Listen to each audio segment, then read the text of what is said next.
ke masa, akuntansi diperkirakan mulai dikembangkan sejak uang mulai digunakan sebagai alat pembayaran perdagangan. Untuk mencatat kegiatan perdagangan, dikembangkanlah sistem yang kemudian dikenal dengan istilah sistem ini tidak terlepas dari kemajuan kota-kota di Italia pada abad ke-15.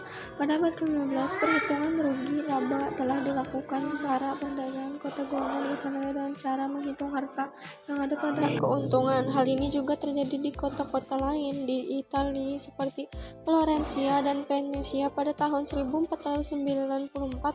Luca Fasoli 1447 sampai 1517 menerbitkan suatu buku yang berjudul Summa de Arithmetica Geometri Proportionali. Pembagian keseluruhan buku ini tidak membahas akuntansi. Kemudian dalam buku ini terdapat satu bab yang berjudul Particularis de Computis et Ascuti. Sistem menghasilkan pembukaan yang sistematis dan laporan keuangan yang terpadu. Dari pembukuan ini dapat terlihat dari laba, rugi, kekayaan, dan hak milik.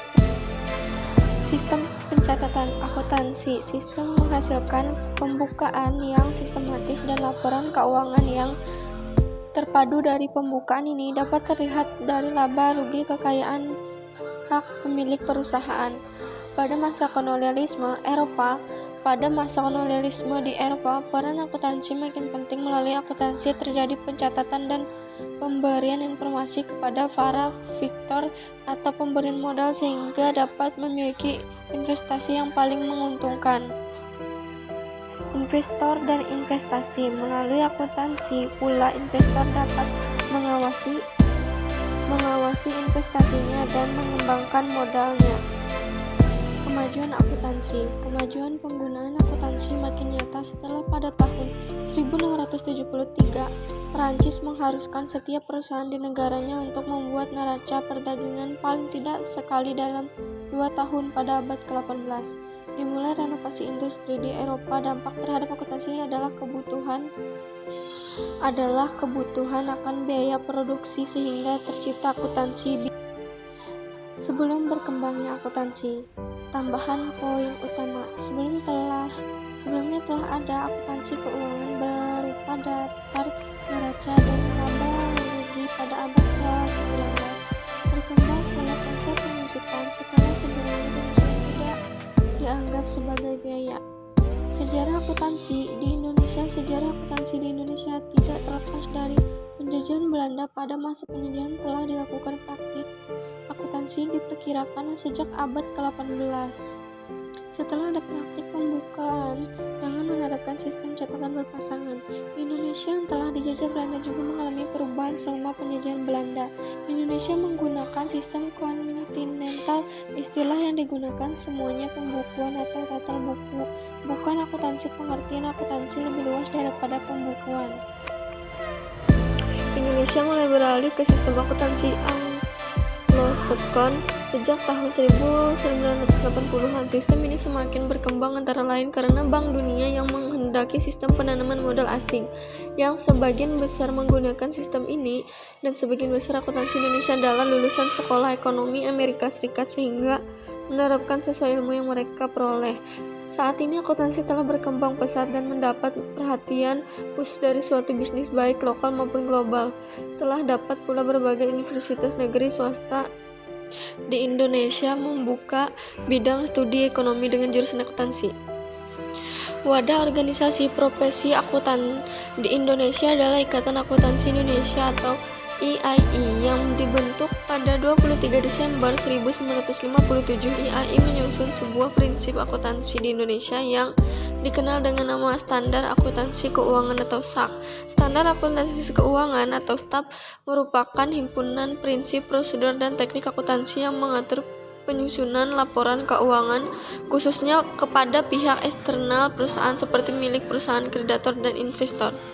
Pemerintahan informasi akuntansi beragam jenis dan terdapat kecenderungan agar informasi itu disesuaikan dengan kegiatan-kegiatan pihak-pihak tertentu untuk menghindari hal-hal yang berlawanan dengan prinsip-prinsip akuntansi yang bersifat umum. Perlukan pedoman yang diatur dalam SASAK memberikan petunjuk yang pasti tentang penyusunan laporan keuangan yang diperlukan guna menghindari kesimpang siuran. Menjelang diaktifkannya pasar modal di Indonesia pada tahun 1975, IAI Ikatan Akuntansi Indonesia melakukan modifikasi prinsip dan standar akuntansi yang berlaku di Indonesia dalam suatu buku berjudul Prinsip Akuntansi Indonesia atau PAI.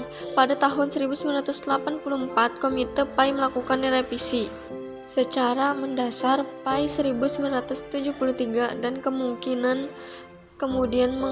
mengodifikasikan dalam buku Prinsip Akuntansi Indonesia 1984 dengan tujuan untuk menyesuaikan ketentuan akuntansi dengan perkembangan dunia usaha. Pada tahun 1994, IAI kembali melakukan revisi total terhadap PAI 1984 dan memodifikasikannya.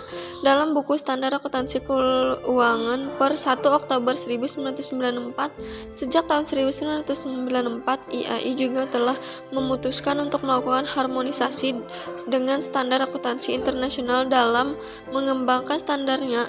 Dalam perkembangan selanjutnya terjadi adaptasi dalam rangka konvergensi dengan International Financial Reporting Standard atau IFRS adalah standar pengertian dan kerangka kerja yang diadaptasi oleh International Accounting Standard Board atau IASB atau Badan Standar Akuntansi Internasional. Standar Akuntansi Keuangan Indonesia pun terus direvisi terus-menerus, baik berupa menyempurnakan maupun penambahan standar baru. Sejak tahun 1994, revisi standar akuntansi keuangan terjadi pada tahun 2016 dan efektif berlaku pada 1 Januari 2017.